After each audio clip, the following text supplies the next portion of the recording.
property. They never became famous. You never would have heard of them if I hadn't run for office and written about them in my book.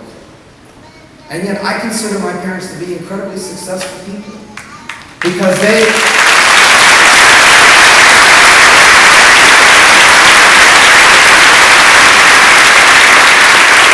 because my father was just a bartender at a hotel and an apartment manager for a few years. And my mother built aluminum chairs at a factory and worked as a cashier at a coffee shop and worked as a stock clerk at Kmart and a maid in a hotel. And working those jobs, my parents were able to raise a family across 4 decades. My parents were able to retire with dignity, with security. And the most important thing of all, my parents lived. They lived to see all 4 of their children live a life better than their own. And the reason why I tell you that story is not just because it's my story. That's our story.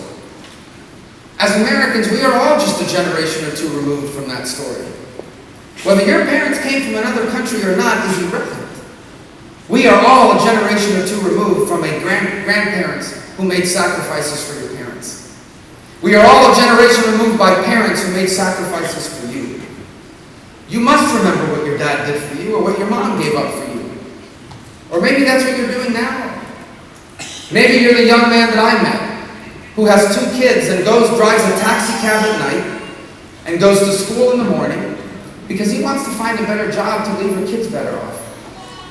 Maybe you're the people that I meet because I stay at a lot of hotels these days. And a lot of the maids that clean the room know our story. And so they stop me and they tell me, my story is your story. You know why I clean this hotel room? So that one day my kids can have the chance to be anything they want.